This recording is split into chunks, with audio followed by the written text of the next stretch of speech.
Thousands gather in collective celebration of a United Kingdom's most defining asset, the British military machine.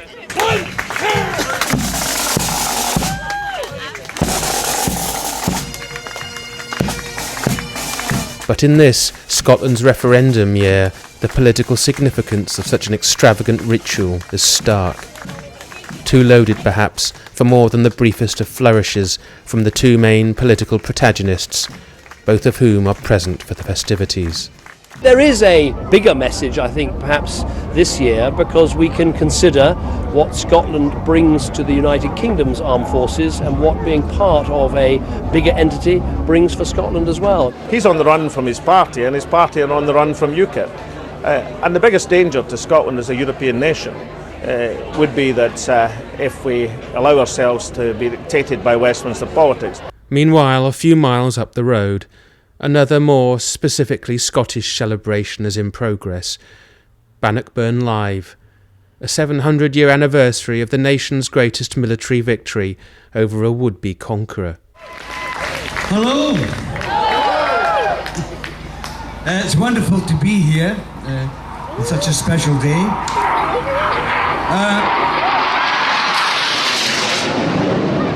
This event was scheduled before Armed Forces Day, and its organisers only discovered the date clash from the media.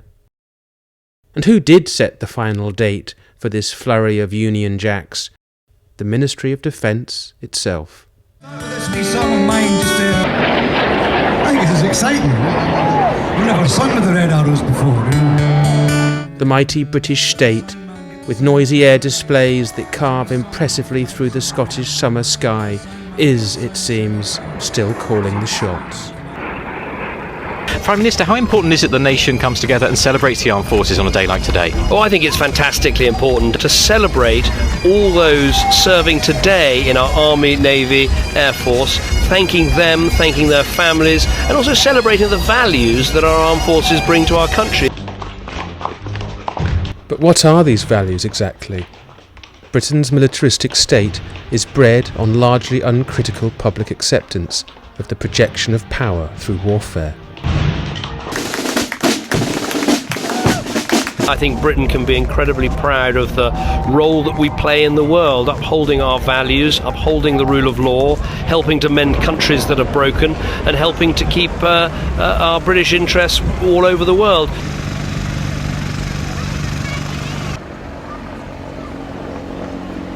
That we, as a Western civilised country, consider the use or threat of weapons to be a legitimate tool for optimising our economic and strategic interests abroad remains one of the profoundest moral questions we face. And the tiny few who wish to remind the rest of us this stand silently at the roadside. Largely ignored, they are still inflammatory to some. Standing opposite on the street, I observe the sneers, and I hear the vitriol. "Don't look at them," said one mother to her child. "They're not worth it." But there is no antagonism or ill will in these demonstrators. We helped defeat fascism in Europe as Britons, and this will always be so. But is the Islamic world really our new enemy? Many gathered here might be persuaded to believe so. And on these simple banners, a sincere plea for a little reflection to accompany the acclaim.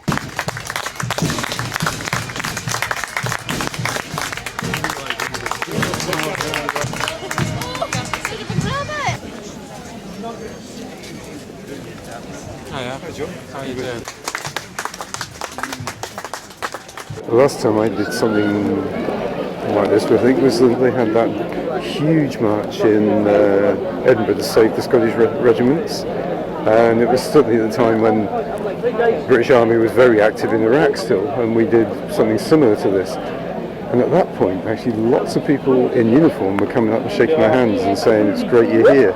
And it was a fantastic day, actually. So I think there has been a shift, and it's not been a shift for the good. I don't think they've really succeeded in undercutting the kind of anti-war sentiment, but they've actually have succeeded in making the presence of the military and this kind of event normalised. So, fun days with tanks is what we've got down the road, and I think that is a shift, and I think it gives more space for some of the organisations like Britain First and so on, which are they're fascists, but they've really latched on to identification with the military. It's all about our boys and so on, and we're just the kind of militant expression of what everybody thinks, which is clearly not the case, but that's what the way they present themselves. At an event like this, it seems obvious that Scottish nationalism is not separate from its British counterpart, but linked to it. Scotland, after all, was a chief partner in the British Empire, and its residual attitudes are stamped all over Scottish society. So for those who aspire to a Scotland that can move on from the Protestant privilege and empire superiority that so defines Britishness, voting yes may be a tentative step forward.